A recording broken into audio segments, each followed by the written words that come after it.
경험하고 맛보는, 또 그렇게 주님께 영광 돌리는 예배가 될 수 있기를 바랍니다.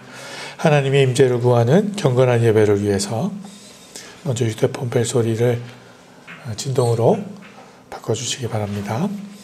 오늘은 2020년 11월 22일 오순절 후 25번째 주일입니다. 이 시간 하나님께 신령과 진리로 감사의 예배를 드리시겠습니다.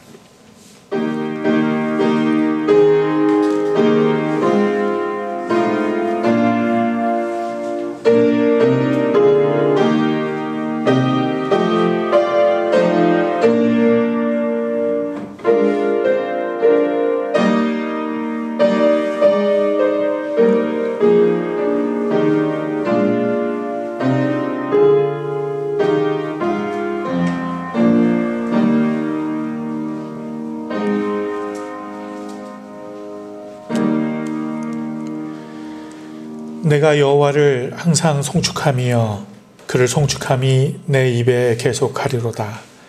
내 영혼이 여호와로 자랑하리니 공고한 자가 이를 듣고 기뻐하리로다. 나와 함께 여호와를 광대하시다 하며 함께 그 이름을 높이세. 내가 여호와께 구하매 내게 응답하시고 내 모든 두려움에서 나를 건지셨도다.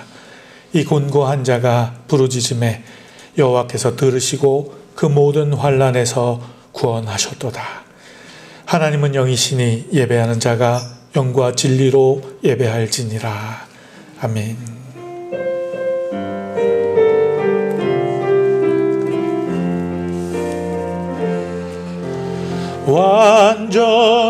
완전하신 나의 주 의의 길로 날 인도하소서. 행하신 모든 일 주님의 영광 다 경배합니다. 예배합니다. 찬양합니다. 주님만 날 다스리소서. 예배합니다. 찬양합니다. 주님 홀로 높임 받으소서. 우리 함께 같이 찬송가 3장입니다. 성부, 성자, 성령 찬양하시겠습니다.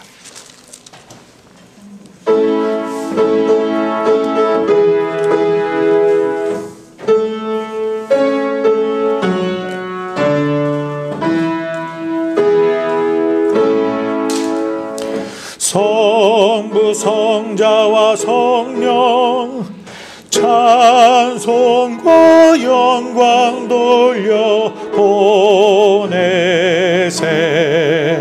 태초로 지금까지 또 영원 무궁토록 성삼위께 영광 영광.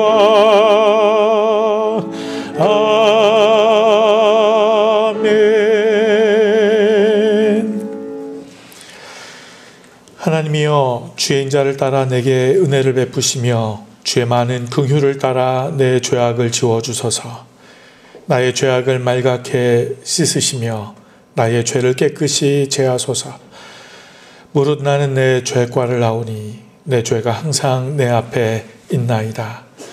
내가 주께만 범죄하여 주의 목전에 악을 행하였사오니 주께서 말씀하실 때에 의로우시다 하고 주께서 심판하실 때에 순전하시다 하리이다.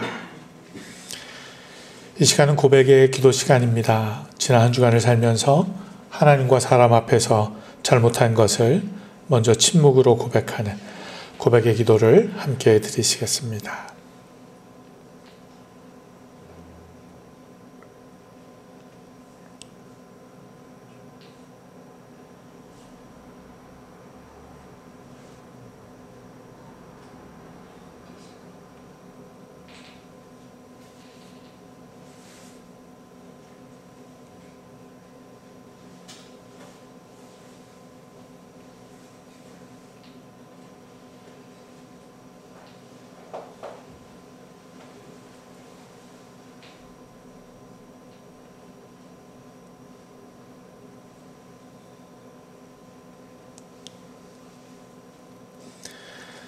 자신의 죄를 하나님께 고백한 성도들에게 주께서 성경을 통해 다음과 같이 사함의 말씀을 주십니다.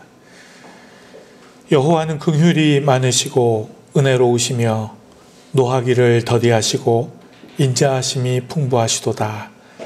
자주 경책하지 아니하시며 노를 영원히 품지 아니하시리로다. 아멘. 이제 용서받은 마음으로 우리 이웃을 위해서 함께 중보하는 시간을 갖도록 하겠습니다.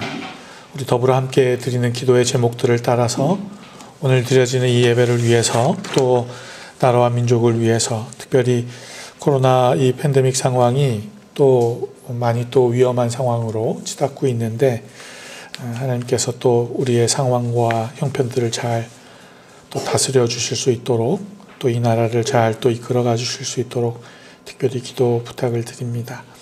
우리 더 작은 기도를 위해서 사랑방을 위해서 특별히 한국 땅에 이 시간 함께 드려지는 이 땅의 교회 예배가 오직 주님께서 영광 받으시는 예배 될 수 있도록 그 복음의 본질을 잊어버리지 않도록 중보해 주시고 우리 환우 중에 있는 유광석 권사님 위해서 또 진로와 진학을 놓고 고민하는 우리 자녀들, 청년들 위해서 선교사님들 위해서 함께 같이 중보, 조용히 중보 기도하도록 하겠습니다. 기도하십시다.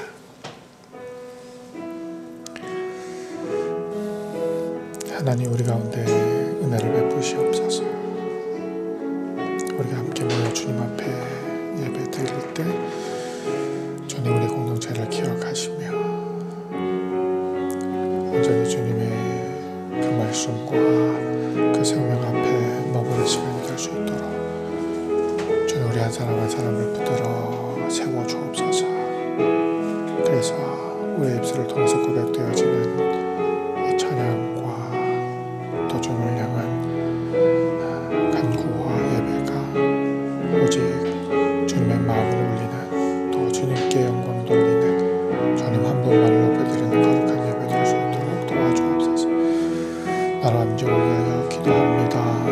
우리 가운데 있는 연약한 문제들 여전히 해결될 그 기미를 찾을 수 없는 이 팬데믹 상황 주님이 우리의 마음을 아시고 또 우리의 상황을 아실진데 우리의 기도에 주님 귀 기울여 주시고 특별히 가족이 친지가 이웃이 코로나로 인해서 힘들고 어려운 가운데 놓여 있지는 않은지 주님 이웃들을 살피고 중보하고 기도하고 서로에게 힘이 되고 또 용기가 되어줄 수 있는 그런 우리의 나눔과 섬김과 봉사가 주님 그리스도의 생명된 그 은혜가 우리 가운데서 끊이지 않도록 우리에게 용기와 힘을 더하여 주옵소서.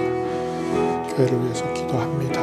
우리 가정한 교회 힘들고 어려운 가정을 주님의 은혜 가운데 살아오게 하신 것 또 지켜나오게 하신 것 감사를 드립니다.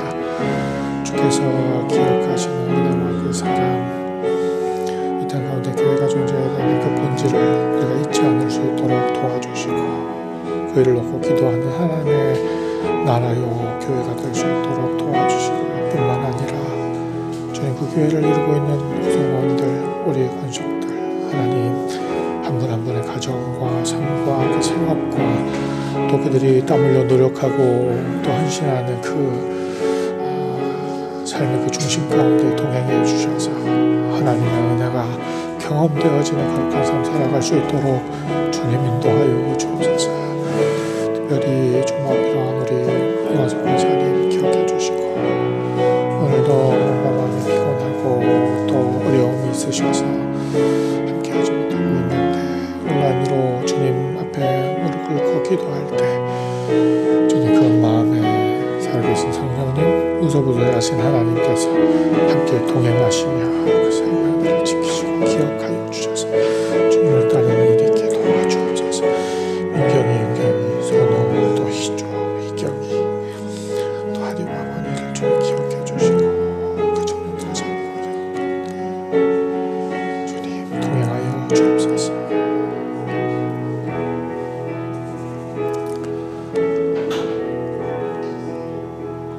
사랑의 하나님 감사를 드립니다.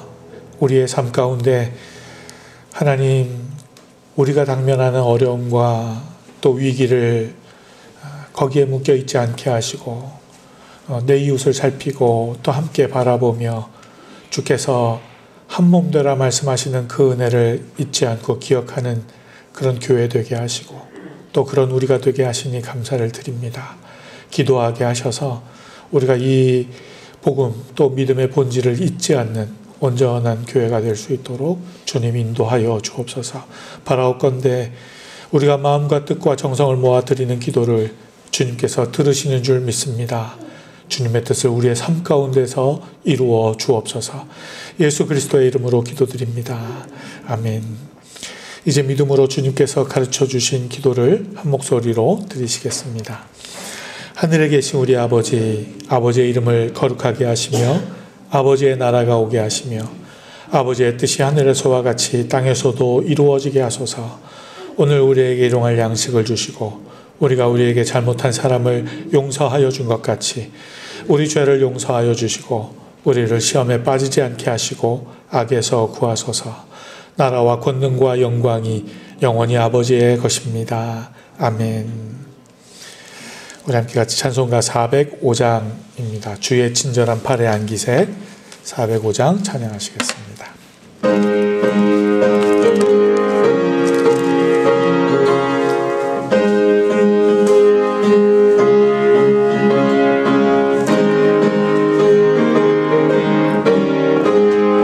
주의 친절한 팔에 안기세 우리 마음이 평안하리니 항상 기쁘고 복이 되겠네. 영원하신 팔에 안기세 주의 팔에 그 크신 팔에 안기세 주의 팔에 영원하신 팔에 안기세 날이 갈수록 주의 사랑이 두루 광명하게 비치고 천성 가는 길 편히 가리니 영원하신 팔에 안기세 주의 팔에 그 크신 팔에 안기세 주의 팔에 영원하신 팔에 안기세 주의 보좌로 나아갈 때에 기뻐 찬미 소리 외치고 겁과 두려움 없어지리니 영원하신 팔에 안기세 주의 팔에 그 크신 팔에 안기세 주의 팔에 영원하신 팔에 안기세.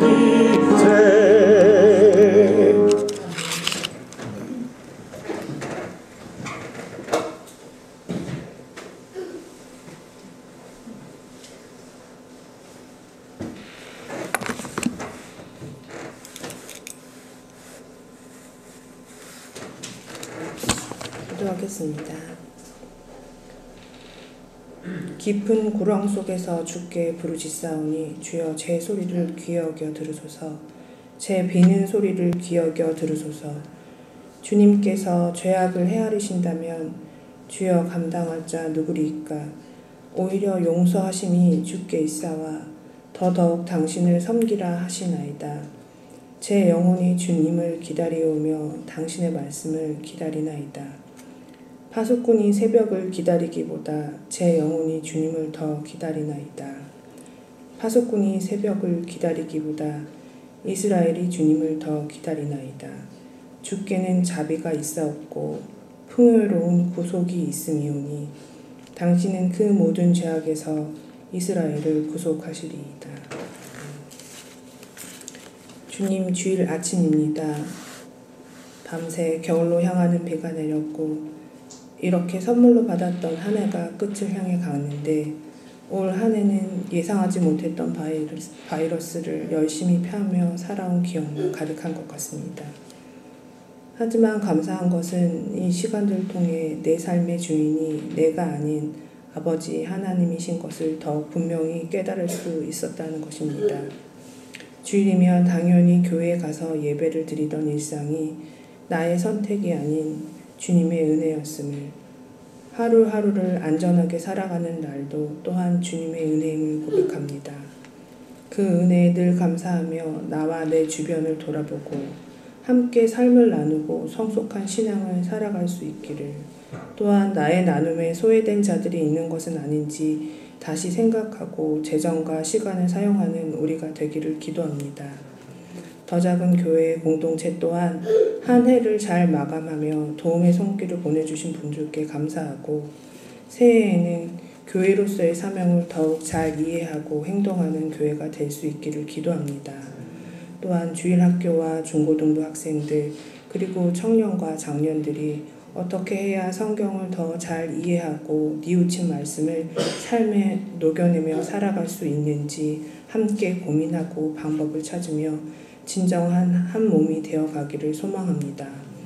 온 세상과 우리나라에는 매일 소란한 뉴스가 가득하지만 그럼에도 불구하고 세상을 다스리는 것은 몇 명의 위정자가 아닌 하나님 아버지이심을 늘 기억하고 하나님의 영광과 다스림이 온 세상에 가득하기를 간절히 기도합니다.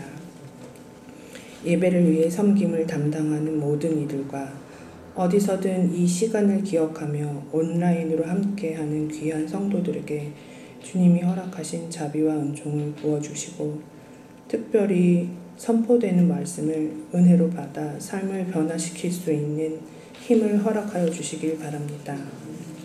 병중에 있는 환우에게 주님의 위로를 허락하시며 장래일을 계획하고 성실히 하루하루를 사는 학생들과 청년들에게 소망을 주시옵소서. 오늘도 함께 모여 예배할 수 있음을 감사드리며 예수님 이름으로 기도합니다.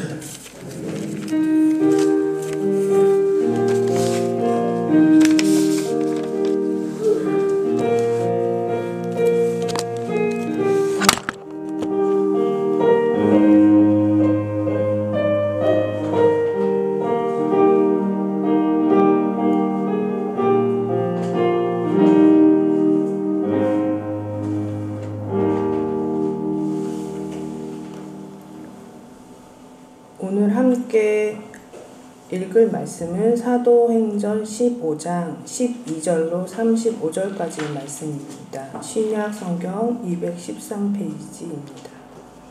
제가 먼저 읽고 교독으로 함께 말씀을 읽겠습니다.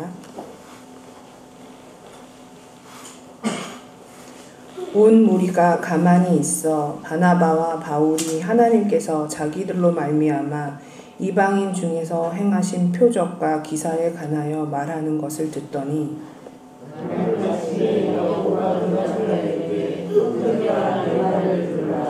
하나님이 처음으로 이방인 중에서 자기 이름을 위한 백성을 취하시려고 그들을 돌보신 것을 시므온이 말하였으니,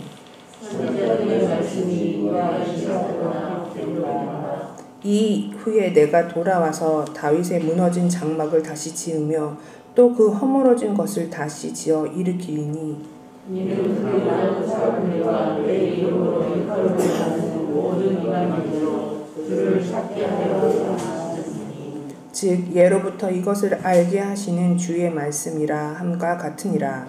그러므로 우리의 교회는 만민 중에서 하나님께로 돌아오는 자들을 괴롭게 하지 말고, 다만 우상의 더러운 것과 음행과 목매어 죽인 것과 피를 멀리하라고 편지하는 것이 옳으니, 이는 이로부터 각 성에서 모세를 전하는 자가 있어 안식일마다 하나님께서 그들을 이루니라. 이에 사도와 장로와 온 교회가 그 중에서 사람들을 택하여 바울과 바나바와 함께 안디옥으로 보내기를 결정하니, 곧 형제 중에 인도자인 바사바라 하는 유다와 실라더라. 그 편에 형제들이 처음에 사도와 장로들의 형제들은 안디옥과 시리아와 길리기아에 있는 이방인 형제들에게 임하느니라. 들은즉 우리 가운데서 어떤 사람들이 우리의 지시도 없이 나가서 말로 너희를 괴롭게 하고 마음을 혼란하게 한다 하기로 사람을 택하여 우리들이 예수 그리스도를 이름을 위하여 생명을 아끼지 아니하는 자인 너희가 살아가는 평화와 바울과 함께 너희에게 은혜를 나타내주시도 결정하였도다. 그리하여 유다와 실라를 보내니 그들도 이 일을 말로 전하리라. 성령과 우리는 이 유명한 것들 외에는 아무런 증거 너희에게 주지 아니하는 것이 옳은 줄 아느니 우상의 제물과 피와 목매어 죽인 것과 음행을 멀리할지니라. 이에 스스로 삼가면 잘 되리라. 평안함을 원하노라 하였더라. 그들이 작별하고 안디옥에 내려가 우리를 모은 후에 편지를 전하니 읽고 그 위로한 말을 기뻐하더라. 유다와 실라도 선지자라 여러 말로 형제를 권면하여 굳게 하고 얼마 있다가 평안히 가라는 전송을 형제들에게 받고 자기를 보내던 사람들에게로 돌아가되 함께 읽겠습니다. 바울과 바나바는 안디옥에서 일하며 수다한 다른 사람들과 함께 주의 말씀을 가르치며 전파하니라.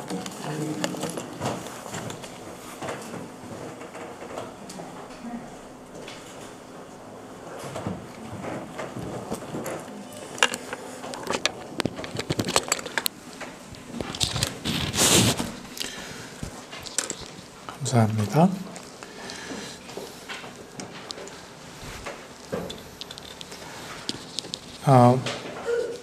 상황이 또 많이 좀 어려워지고 있는 것 같아요. 느낌에는 다시 2단계로 올라가겠구나 싶은 생각이 드는데 아무튼 건강하실 수 있기를 바랍니다. 우리 논인사라도 옆에 있는 분들하고 같이 인사 나누시면 좋겠습니다. 오늘 좀 자체적인 사회적 거리두기를 좀 실천하시는 분들이 우리 교회도 많이 계신 것 같습니다. 네. 온라인으로 또 참여하시고 예배에 동참하시는 우리 교인들도 하나님께서 또 몸과 마음을 잘 지키셔서 건강 잘 유지하실 수 있기를 바랍니다. 오늘 말씀을 함께 나누도록 하겠습니다. 사도행전 15장 12절부터 35절까지 말씀입니다.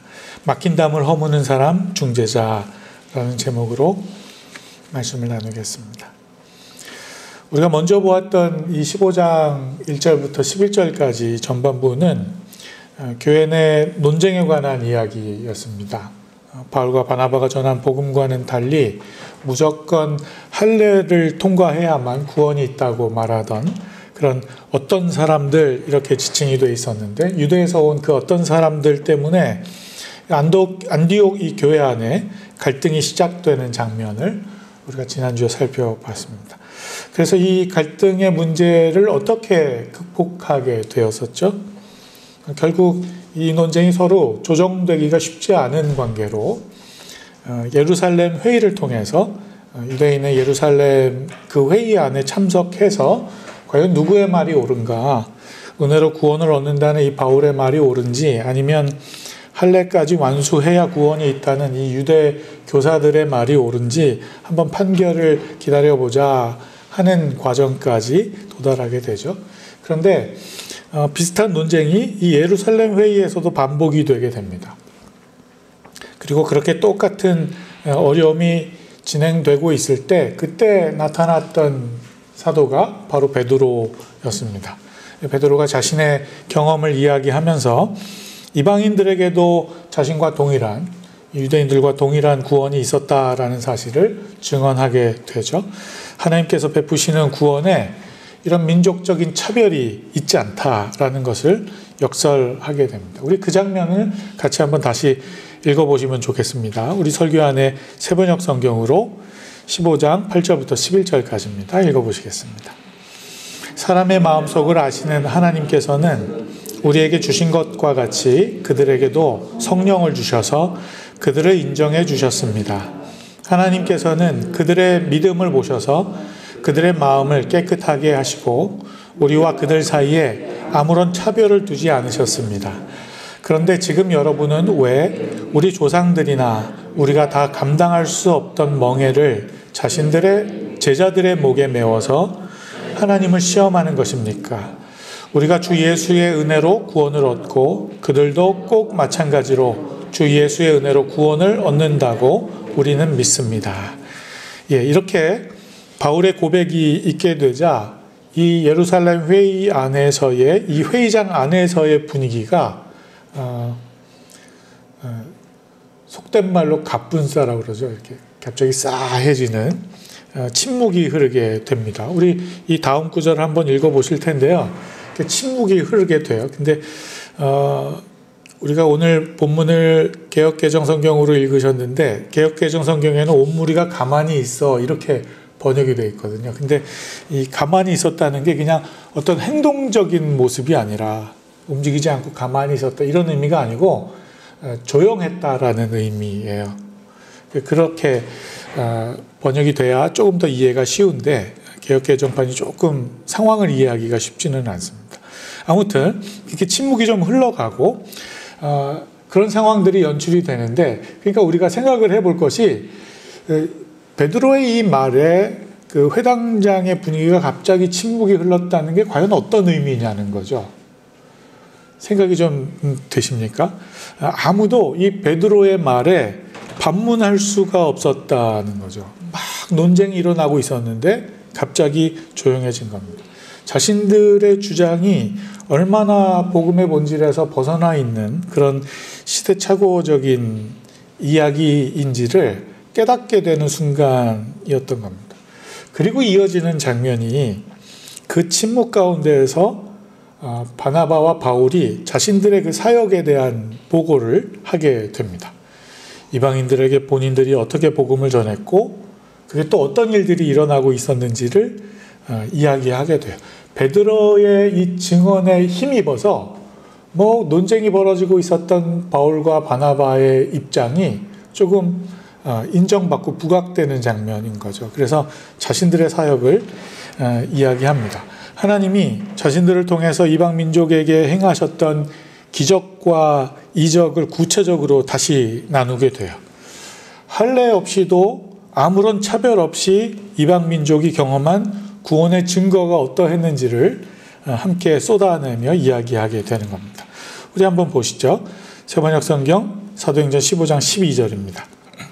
그러자 온 회중은 조용해졌다. 그리고 그들은 바나바와 바울이 하나님께서 자기들을 통하여 이방 사람들 가운데 행하신 온갖 표징과 놀라운 일을 보고하는 것을 들었다. 예, 그리고 바로 그때 또다시 등장하는 사람이 있는데요. 그게 야고보예요. 우리가 잘 아는 유명한 인물들이 이 회의에 많이 등장을 합니다. 야고보가 등장해요. 이 순간에 야고보는 뭐라고 말하는지를 또 한번 같이 읽어보시죠. 15장 1절부터 13절부터 18절 가십니다. 읽어보시겠습니다. 바나바와 바울이 말을 마친 뒤에 야고보가 대답하였다. 형제 여러분, 내 말을 들어보십시오. 하나님께서 이방 사람들을 돌아보셔서 그들 가운데서 자기 이름을 위하여 처음으로 한 백성을 택하신 경위를 시므온이 이야기하였습니다. 예언자들의 말도 이것과 일치합니다. 예언서에 이렇게 기록되어 있습니다. 이 뒤에 내가 다시 돌아와서 무너진 다윗의 집을 다시 짓겠으니 허물어진 곳을 다시 고치고 그 집을 바로 세우겠다. 그래서 남은 사람이 나 주를 찾고 내 백성이라는 이름을 받은 모든 이방 사람이 나 주를 찾게 하겠다. 이것은 주님의 말씀이니 주님은 옛부터 이 모든 일을 알게 해주시는 분이시다. 네, 야고보가 한 말입니다. 예루살렘 회의에서 바울과 바나바의 주장이 점점 더 이제 탄탄하게 빌드업되고 있는 것을 보게 되는 거예요. 처음 베드로에 의해서 바나바와 또 바울의 그 자신의 그 사역 보고에 의해서 그리고 또 이어지는 이 야고보의 이 구약 예언서에 하나님께서 이렇게 예언하고 계시다라고 말씀을 증거로 또 이렇게 제시하면서 바울의 입장을 더 곤고히 받쳐주고 있는 거예요. 시몬 베드로가 앞서서 한 말이 바로 예언자들의 말과 일치합니다. 이렇게 야고보가 입증해내는 거죠. 그런데 우리가 이 예언서의 말이 어떠했는지를 우리 사도행전 15장에서는 인용이 된 건데 이게 아모스의 말씀이거든요. 우리 그 원문을 한번 같이 읽어보도록 하겠습니다. 아모스 9장 11절 12절입니다.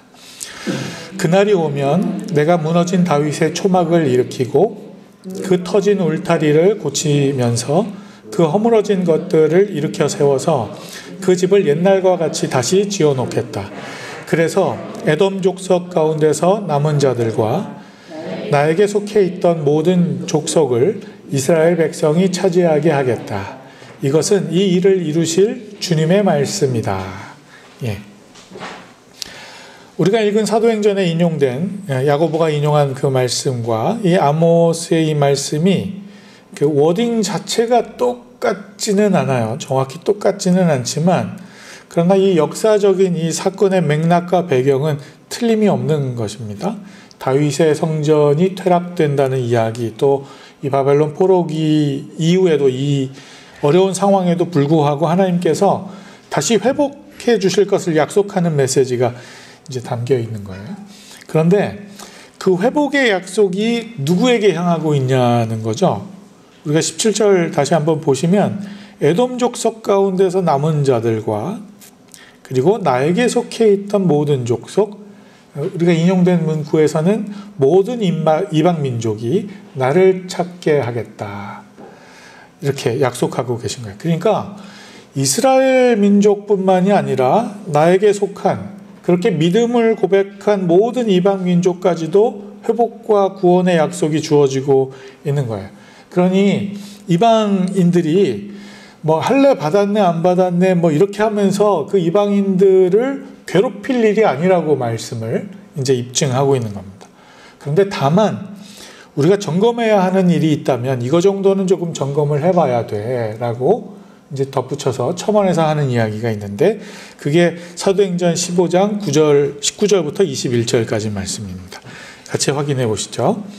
그러므로 내 판단으로는 하나님께로 돌아오는 이방 사람들을 괴롭히지 말고 다만 그들에게 편지를 보내서 우상에게 바친 더러운 음식과 음행과 목매어 죽인 것과 피를 멀리하라고 하는 것이 좋겠습니다.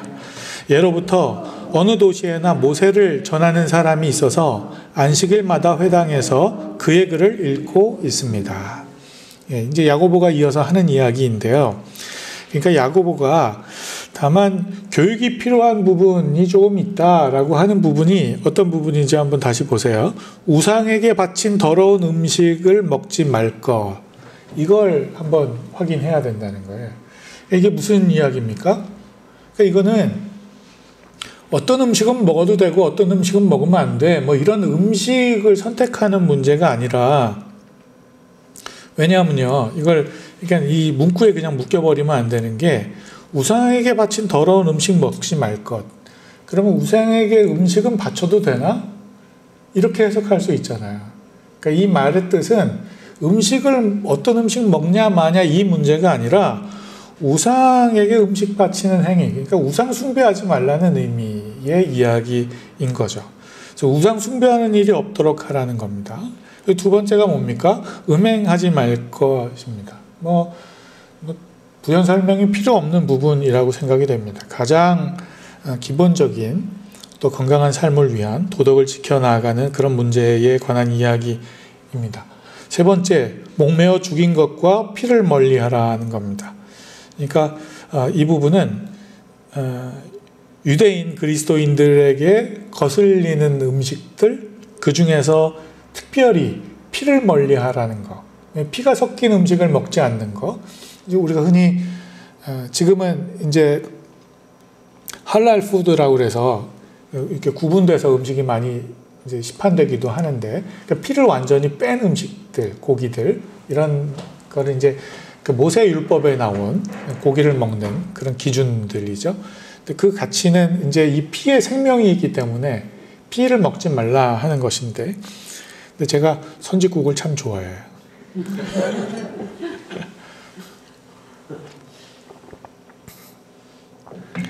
제가 만약에 이거 했으면 저는 뭐 끝나는 거죠. 근데 이제 이 의미가 생명을 존중하는 것, 뭐 이런 의미의 이야기인 거죠. 그러니까 이 워딩 자체를 우리가 끌고 와서 말씀을 지키고 신앙생활을 하려고 하면 뭐 우리는 진짜 뭐 우리 그렇게 좋아하는 삼겹살 못 먹는 거잖아요. 그죠? 그런 일들이 벌어지는 거죠. 근데 제가 여기서 함께 좀 고민해 보고 싶은 부분은 어떤 거냐 하면 바울과 바나바가 할례가 필요 없다. 할례는 상관없다. 그거에 유무가 관계없다라는 걸 주장하는 거잖아요. 그런데 야고보가 그래 그건 맞아 라고 이야기하면서 이런 조항들을 지키라고 말하는 거죠. 그러니까 왜 이런 것들은 계속 지키라고 말할까요? 할례는 안 해도 된다고 상관없다고 하면서 왜 이렇게 이야기할까요? 이 답이 오늘 우리가 읽은 21절에 기록이 되어 있습니다. 21절에 예로부터 어느 도시에나 모세를 전하는 사람이 있어서 안식일마다 회당에서 그의 글을 읽고 있습니다. 그러니 이런 것들은 지키는 게 좋겠습니다. 라고 말을 했다는 겁니다. 예전부터 안식일마다 이런 내용을 반복해서 읽고 지켜왔다는 거예요. 이런 것들을 예로부터 지켜오던 이 모세율법에 나오는 이 기본적인 내용들, 이걸 그들이 늘 상고하고 기억했다는 거예요. 그러니까 이거는 구원의 유무를 뭐 따지려는 게 아니고 할례는 구원과 상관없지만 이건 꼭 구원과 상관이 있어. 그러니까 이건 꼭 지켜야 돼. 라고 야고보가 이야기하고 있는 게 아니고 지금 회당에서 현재도 매번 이 말씀을 읽혀지고 있다. 그러니 이건 그냥 생활이라는 거죠. 삶이라는 거죠. 그냥 일상이라는 겁니다. 아주 기본으로 받아들이고 있는 유대인들의 삶이라는 거예요. 그러니 이 부분은 우리가 조금 지키는 게 좋겠다라고 말을 하고 있는 거예요. 다시 이야기하면 이 말이 무슨 의미냐 하면 우리가 뭔가 어떤 사안이 있어요. 그래서 그 사안의 옳고 그름에 관한 문제를 우리가 명확히 이렇게 드러내서 이건 옳고 저건 그른 거야 라고 그렇게 분명히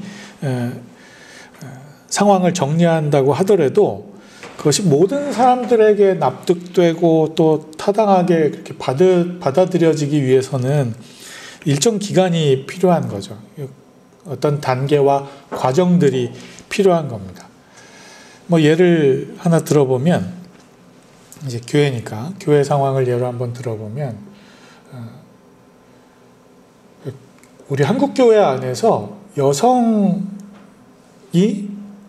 목사 안수를 받는 일이 그게 그렇게 얼마 안 됐어요. 한국에서 교회 안에서 여성이 목사가 된다. 이걸 용납하지를 않았던 세월이 엄청납니다. 지금 뭐 복음이 들어온 지가 100년이 넘은 거 아니에요? 얼마 전 110년 가까이 되는 거죠. 근데 여성 안수를 허용을 안 했었어요. 근데 이제 최근에 그게 허용이 되기 시작한 거예요. 아직도 그걸 허용하지 않는 교단이 있어요. 총신 쪽 합동교단이 아직도 허용을 하지를 않아요. 대부분의 교단이 허용을 하고 있습니다만, 근데 이제 저는 이게 우리나라의 어떤 기본 정서가 남녀 7세 부동석 뭐 이런 이야기 하면서 함께 앉게도 못하고 초창기에 한국교회 어떤 그 역사 자료들 같은 거 보면 우리 교회랑 비슷하게 이렇게 기역자로 갈라져 있는 교회들, 그래서 한쪽은 여성만 앉고 한쪽은 남성만 앉고 이렇게 예배를 드리면서도 공간을 구분하는 뭐 그런 역사 자료들을 많이 보게 되는데 뭐 그만큼 성차별이 심각했던 시절이 있던 거죠. 근데 지금은 그렇지 않죠. 이제 좀 바뀌기 시작하는 겁니다. 근데 이게 그만큼의 어떤 사회적인 노력과 과정과 단계가 필요한 겁니다. 아직도 끝나지 않은 부분들이 존재하는 거죠. 지금 근데 그런 문제들은 성경에는 그런 주장이 없어요. 뭐 여성 뭐 안수 뭐 이런 얘기는 없어요. 하면 안 돼 뭐 이런 얘기 없다는 거예요. 근데 우리가 만약에 이 문제를 조금 심각하게, 그러니 지금 죄송합니다. 합동이 지금 그러고 있어서 총신 합동 측은 왜 거기만 그래? 거긴 이단이야. 이렇게 우리가 이야기를 하면 안 된다는 거예요. 그저 함께 공존하면서 좀 갈등이 있지만, 조금 논란이 있지만 함께 공존하면서 의견을 조율해 나가는 과정이 필요하다는 겁니다. 저는 오래 걸리지 않을 거라고 생각해요. 조만간 이제 합동 측도 허용을 할 거라고 생각을 하는데, 마찬가지입니다. 당시의 교회도, 이 공회도, 예루살렘 교회 공회도 모세의 율법을 읽고 그 율법을 전하는 것이 주류였던 시대라는 거예요. 이 모세 율법이 이게 절대적인 것처럼 느껴지던 시대라는 겁니다. 그러니 그런 그들과 함께 복음을 공유하고 땅끝까지 복음을 증거하려면 함께하는 과정이 필요하다는 거예요. 그들의 이야기를 들어주고 또 그렇게 생명을 나누면서 함께하려는 노력이 필요하다는 것입니다. 이것이 구원의 유무를 따지는 그런 심각한 문제가 아니라면 함께 해나가야 된다는 겁니다. 지금 내 상황과 내 입장과는 조금 다르더라도 함께 공존하는 자리를 만들어야 한다는 거예요. 그래야 그들에게도 바울의 복음을 공감하게 할 수 있는 그런 기회가 생기는 거죠. 예. 그런 이야기를 야고보가 하고 있는 겁니다. 그래서 우리가 명절 같은 날 믿지 않는 가족들과 함께 하는 자리에서도 그게 하나님을 부인하거나 배교하는 일이 아니라면 가족 안에서의 풍습과 가족 안에서의 질서를 지켜가는 것, 그렇게 함께하는 것, 그게 필요하다고 말씀을 드리는 거예요. 그래서 명절 때 나는 예수 믿으니까, 난 교회 다니니까 우리 선친들 제사지만 난 절 안 해. 그러고 버틸 것이 아니라 기도하는 마음으로 그 가족 안에서의 질서를 지켜나가는 거. 정말 살아계실 때 건강하십시오 하고 세배드리고 했던, 살아있는 분한테는 절해도 되고 죽으면 그때부터 선친이 갑자기 우상이 됩니까? 그런 게 아니라는 거예요. 그러니까 그런 공존의 관계, 공간을 만들고 시간을 만들어서 그렇게 복음을 전할 기회를 만드는 것, 이게 중요하다고 말씀을 드리는 겁니다. 그런 바울의 변이, 바울이 이런 이야기들을 하고 있는 장면이 고린도전서 9장 20절에서 23절까지 있습니다. 같이 한번 확인하셨으면 좋겠습니다. 읽어보시죠. 유대 사람들에게는 유대 사람을 얻으려고 유대 사람같이 되었습니다. 율법 아래 있는 사람에게는 내가 율법 아래 있지 않으면서도 율법 아래 있는 사람을 얻으려고 율법 아래 있는 사람같이 되었습니다. 율법이 없이 사는 사람에게는 내가 하나님의 율법이 없는 사람이 아니라 그리스도의 율법 안에서 사는 사람이지만 율법 없이 사는 사람들을 얻으려고 율법 없이 사는 사람같이 되었습니다. 믿음이 약한 사람에게는 약한 사람을 얻으려고 약한 사람이 되었습니다. 나는 모든 종류의 사람에게 모든 것이 다 되었습니다. 그것은 내가 어떻게 해서든지 그들 가운데에서 몇 사람이라도 구원하려는 것입니다. 나는 복음을 위하여 이 모든 일을 하고 있습니다. 그것은 내가 복음의 복에 동참하기 위함입니다. 바울이 그 이야기하는 거예요. 이게 바울의 고백이라는 겁니다. 복음을 위해서, 복음을 위한다면서도 오히려 나는 이렇게 믿음을 지켜라는 식의 내 의를 드러내기 위해서 일으키는 분란과 다툼이 있다는 겁니다. 근데 그럴 것이 아니라 내가 율법 아래 있지 않으면서도 율법 아래 있는 사람같이 되는 것. 이게 우리가 읽어보셨습니다만, 맥락을 설명드렸습니다만, 기준 없이 살라는 이야기가 아니잖아요. 그냥 아무렇게나 살아도 된다, 이런 의미가 아니잖아요. 그건 이게 오늘 본문 안에서 야고보가 다만 하면서 하는 이야기, 모세 율법을 지키고 있는 사람들이 있으니 우리가 이 정도는 함께 하자라고 하는 얘기, 이거와 의미가 같다는 거예요. 저는 그래서 우리가 믿음의 넉넉함이 있었으면 좋겠습니다. 하나님이 그런 분이시라는 거예요. 바늘로 찔러도 피 한 방울 안 나올 것 같은 사람이 있죠. 그런 사람은 예수 전하기 쉽지 않아요. 힘들어요. 우리가 신앙생활을 그렇게 피 한 방울 안 나올 사람처럼 그렇게 정확하게 그렇게 하기보다는 조금 유하게, 조금 너그럽게, 넉넉하게 우리가 신앙을 우리의 삶으로 그렇게 녹여낼 수 있으면 좋겠습니다.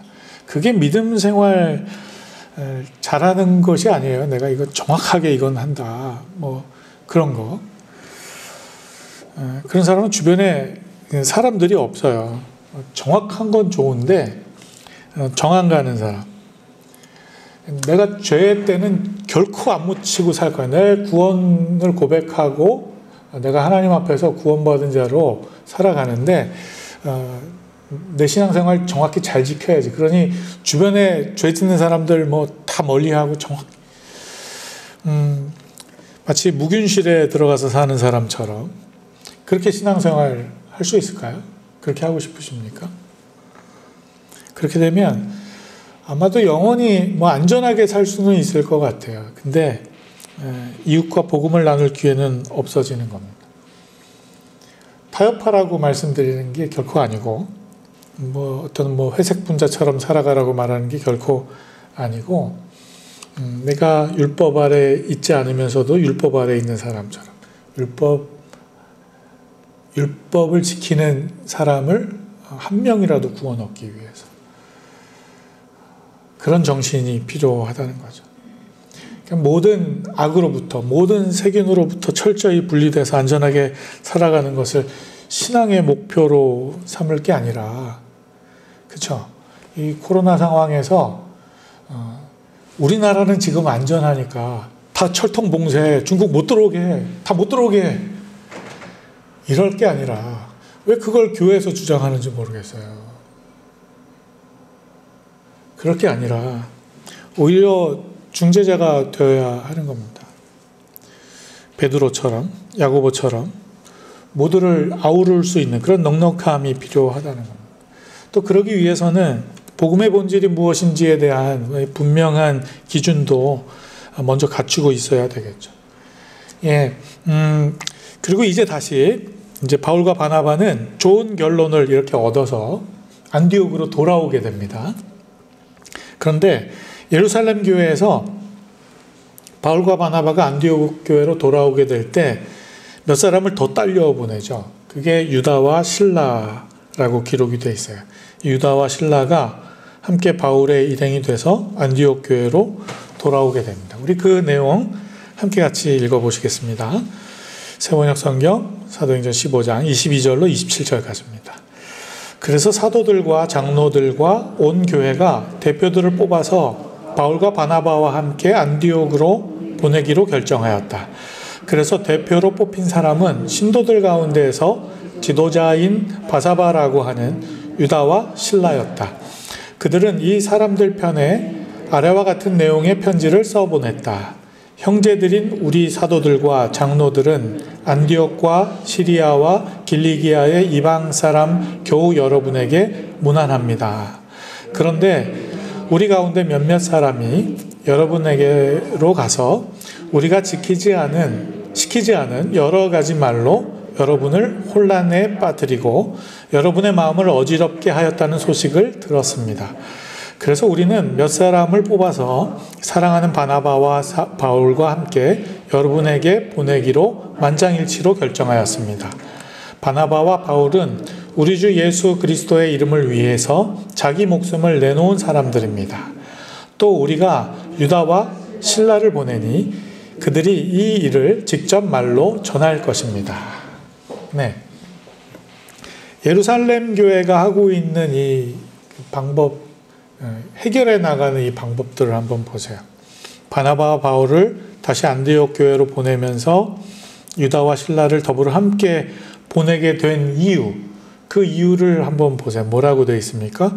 물론 예루살렘 교회의 이 결정을 전달하기 위해서인데, 근데 조금 구분해서 보자면 일전에 안디옥 교회에 나타났던 할례 없이는 구원 없다 이렇게 말하던 사람들, 그렇게 가르치던 사람들, 그 사람들 우리 예루살렘 교회에서 보낸 적이 없다, 그런 거 지시한 적이 없다, 시키지 않았다, 일종의 변명 같기도 하지만 이제 설명을 하는 거죠. 그렇게 설명하고 그렇게 이야기하면서 무슨 얘기를 하는 거예요? 이 뒤에 더 핵심이 있는데, 그들이 말로 그렇게 혼란에 빠뜨리게 하고 안디옥 교회 성도들의 마음을 어지럽게 했다는 점, 그걸 사과하는 거죠.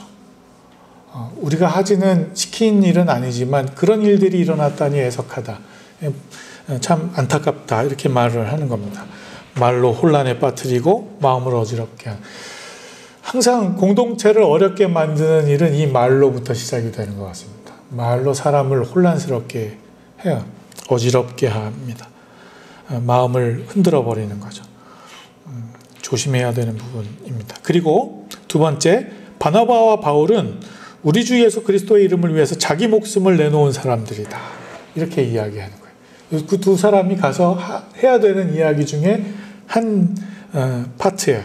이렇게 바나바와 바울을 교인들 앞에서 이렇게 다시 세워주는 거죠. 그래서 바나바와 바울의 이 사역이 조금 더 탄탄하게 탄력을 받을 수 있도록 하기 위함입니다. 이게 중재자로서의 교회가 감당해야 되는 임무예요. 어려움이 있을 때, 갈등이 생겼을 때 그것을 중재하는 일들을 어떻게 하느냐, 이런 요소들이 필요하다는 겁니다. 무엇이 옳은지를 예언서를 통해서, 이 아모스의 이 예언서를 통해서 말씀을 기준으로 분별해 줄 수 있어야 되는 겁니다.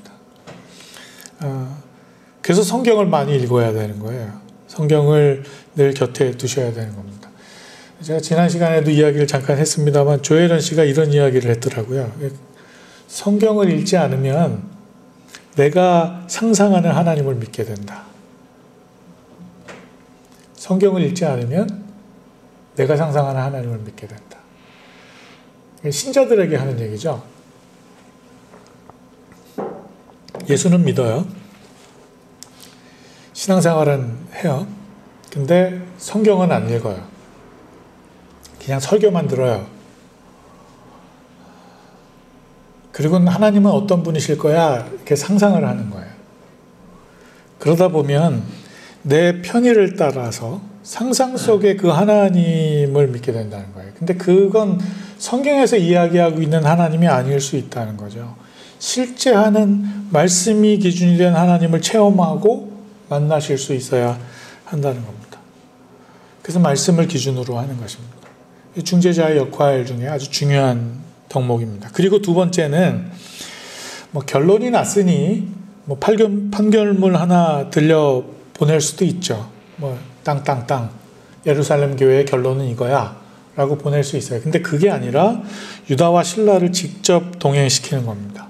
그래서 상황을 설명하게 하고 눈을 마주보고 함께 이야기하는 겁니다. 감정이 상하지 않도록 진심을 담아서 설명을 할 수 있게 그 과정을 밟는 겁니다.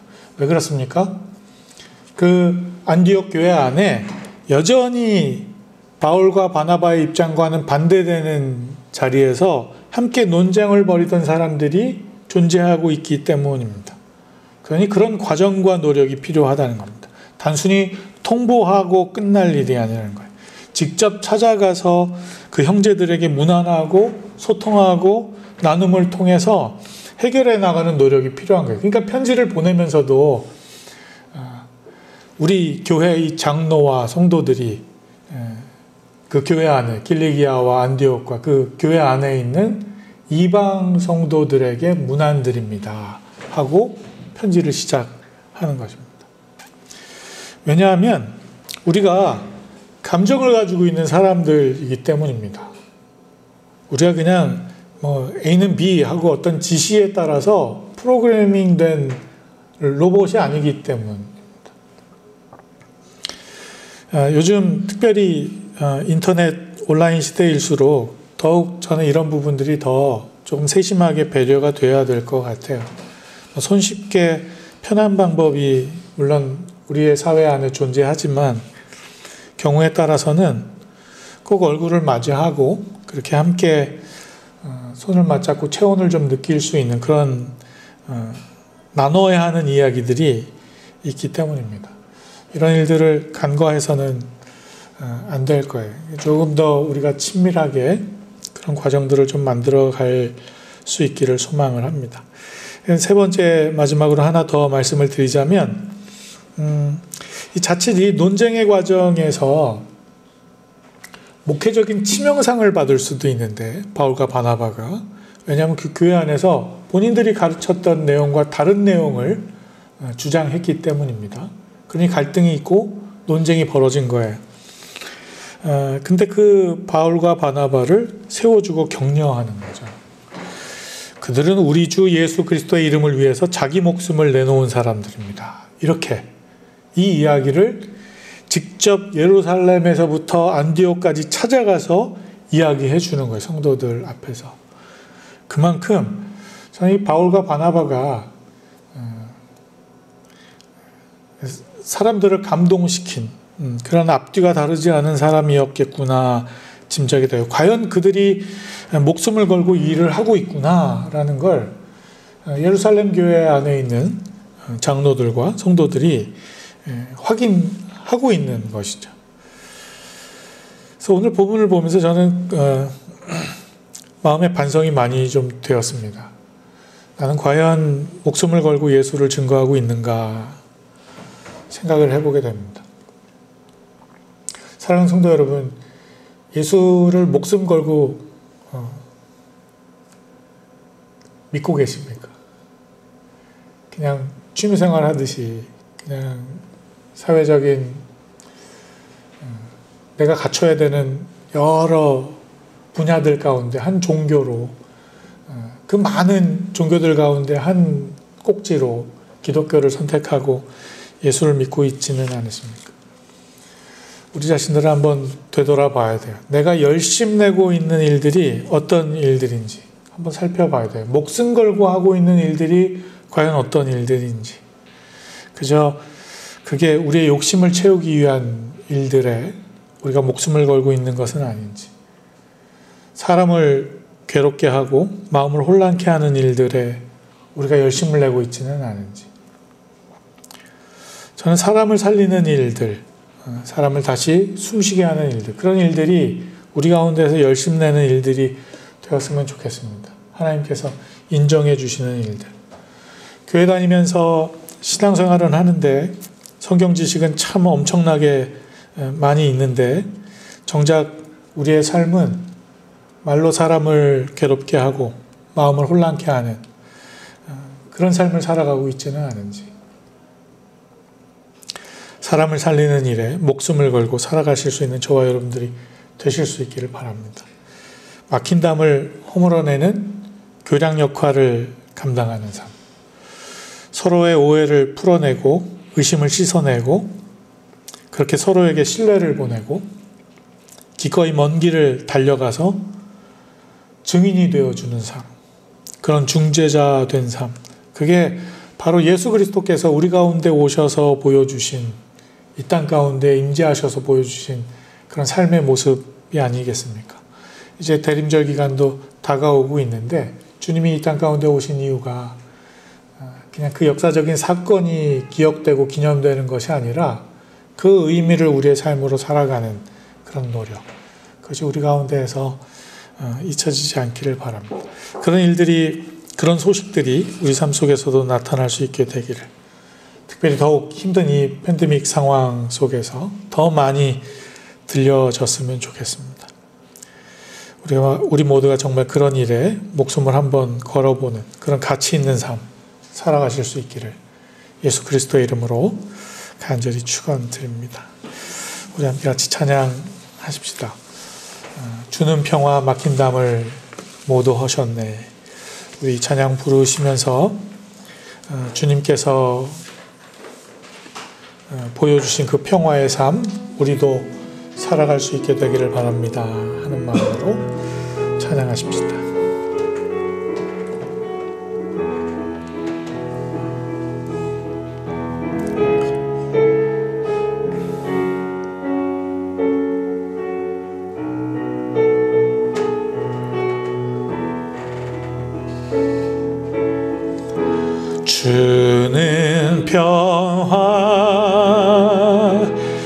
막힌 담을 모두 하셨네.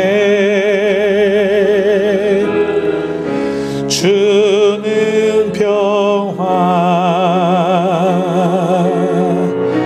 우리의 평화. 주는 평화, 막힌 담을 모두 하셨네. 주는 평화, 우리의 평화. 염려 다 맡기라, 주가 돌보시니. 주는 평화, 우리의 평화. 염려 다 맡기라, 주가 돌보시니. 주는 평화,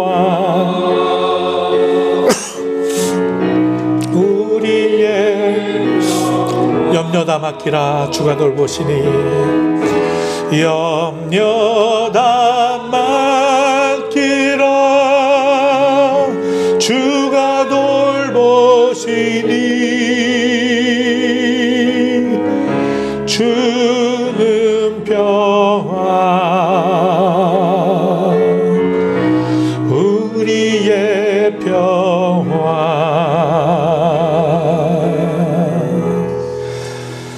그렇습니다. 주님께 우리의 모든 염려를 다 맡기고 주님 앞에 나아갈 때 주께서 우리의 마음 속에, 또 우리의 일상 속에, 우리의 상황 속에 혼재한 그 모든 그 갈등의 요소들을 평화로 바꾸어 가실 줄 믿습니다.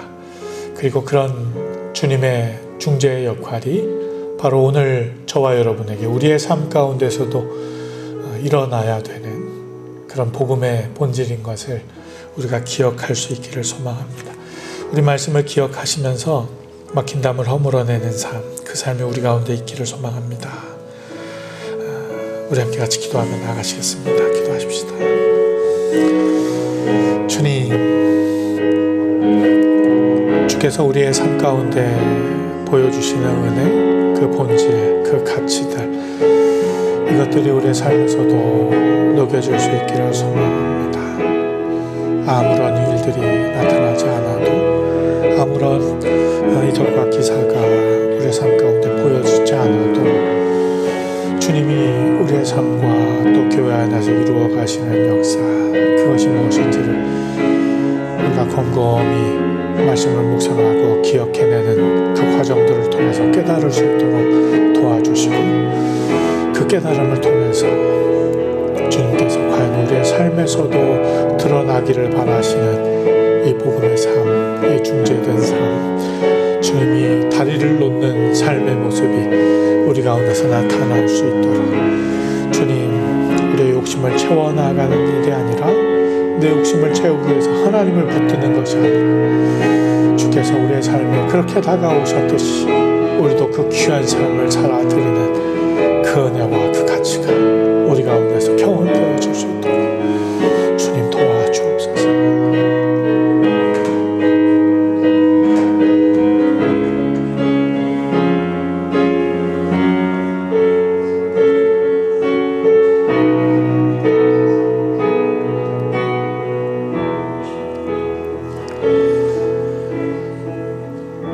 하나님 감사합니다. 우리가 한 주간의 삶을 또 살아나갈 때 주께서 우리에게 말씀하시는 바, 이 막힌 담을 허물어내는 중재자의 삶, 이 삶을 살아갈 수 있도록 주님, 우리 가운데 이 복음의 불씨가 끊이지 않도록 주님 늘 우리와 동행하여 주옵소서. 감사드리며 예수님의 이름으로 기도드립니다. 아멘. 고맙습니다. 네, 우리 다음 주에 예배 기도는 조희성 집사님께서 준비를 해 주시겠습니다. 예배 준비와 정리는 누가사랑방에서 다음 주에는 해주시면 좋겠고요. 혹시 모르겠습니다. 또 단계가 올라가서 비대면 예배가 될 수도 있겠다 이렇게 생각도 되는데 지침이 내려오면 안내를 또 다시 하도록 하겠습니다. 네, 지난주에 그 교회 뒤편에 조기 뒤편에 내년도 신년 달력이 있는데요. 안 가져가신 분들은 더 가져가셔도 되고 필요하신 분들은 더 가져가셔도 될 것 같습니다. 많이 남아 있습니다. 네. 그리고 다음 주 예배 후에 예결산 준비 모임이 있습니다. 우리 운영위원들은 좀 기억을 해 주실 수 있기를 바랍니다. 네. 특별히 또 우리 이광숙 권사님 좀 몸이 불편하셔서 오늘 못 나오셨는데 같이 중보해 주시고 좀 기도해 주실 수 있기를 바랍니다. 어려움이 없도록 함께 기도하십시다. 그리고 우리 곽승신 권사님이 오늘 지금 시간이 지났을 것 같긴 한데요. 11시에 온라인으로 미국에서 하는 거라고 그러더라고요. 온라인으로 줌으로 이렇게 예선 통과하신 분들이 다 이렇게 모여서 선거 컴페티션을 하는 것 같아요. 근데 결과가 어떻게 나오는지 저도 되게 궁금한데 줌으로 이렇게 하는 거라 어제 줌 좀 이렇게 익히신다고 저하고 줌으로 이렇게 얼굴 보고 이렇게 했는데 좋은 결과 있었으면 좋겠습니다. 아무튼 여러분들 삶의 상황과 또 환경 속에서 최선을 다해 이렇게 살아가시면서 그런 게 좋은 것 같아요. 이렇게 조금 위축될 수 있고 어려워질 수 있는 시기인데 좀 흥을 돋굴 수 있고 내 삶의 어떤 의미를 조금 더 찾을 수 있는 그런 취미들, 그런 장기들 이런 것들 잃어버리지 않으시고 잘 간직하시고 개발해 나가실 수 있으면 좋겠습니다. 감사합니다. 우리 함께 같이 일어나셔서 이런 교회 되게 하소서 찬양하시겠습니다.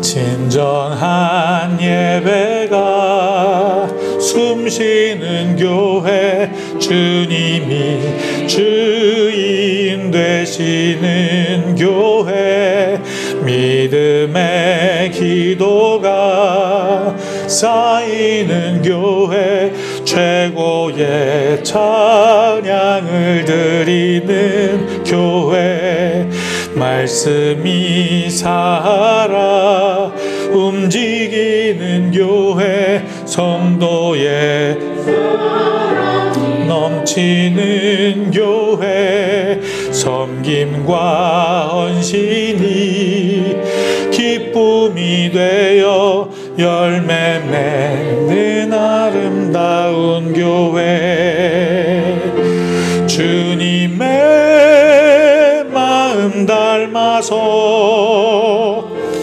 이웃을 사랑하는 교회 주님의 영광을 위해서 빛 되신 주님 전하는 교회 사랑의 불꽃이 활짝 피어나 날마다 사랑에 빠지는 교회 주께서 사랑하는 우리 교회가 이런 교회 되게 하소서. 이제 각자의 삶 속에서 믿음으로 살기 위해 우리의 믿는 바를 함께 고백하시겠습니다. 나는 전능하신 아버지 하나님 천지의 창조주를 믿습니다. 나는 그의 유일하신 아들 우리 주 예수 그리스도를 믿습니다. 그는 성령으로 잉태되어 동정녀 마리아에게서 나시고 본디오 빌라도에게 고난을 받아 십자가에 못 박혀 죽으시고 장사된 지 사흘 만에 죽은 자 가운데서 다시 살아나셨으며 하늘에 오르시어 전능하신 아버지 하나님 우편에 앉아 계시다가 거기로부터 살아있는 자와 죽은 자를 심판하러 오십니다. 나는 성령을 믿으며 거룩한 공교회와 성도의 교제와 죄를 용서받는 것과 몸의 부활과 영생을 믿습니다. 아멘. 정직한 사람을 기뻐하시는 하나님, 저희가 정직한 사람들이 되도록 도와주옵소서. 특별히 하나님과 교회 앞에서 정직의 영성을 지켜 살아가게 하시고 겉모술수와 모략에 빠지지 않게 하시며 하나님의 은혜를 더 깊이 누리는 삶을 살게 도와주옵소서. 더불어 이 시간 주신 말씀을 생각하며 주어진 우리의 삶을 주님 뜻대로 최선을 다해 살겠다는 의미로 연보를 드리고 신앙을 고백했습니다. 부디 우리의 이 삶의 고백이 세상 속에서도 오직 주의 말씀을 따라 사는 신앙의 밑거름이 되게 도와주옵소서.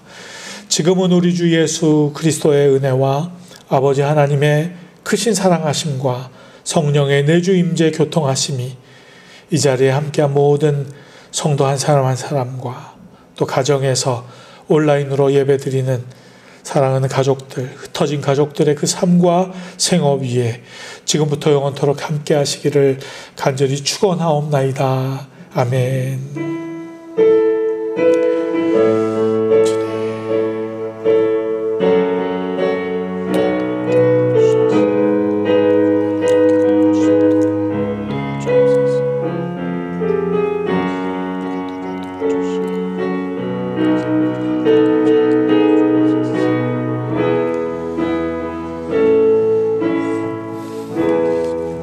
감사합니다. 예배를 모두 마쳤습니다.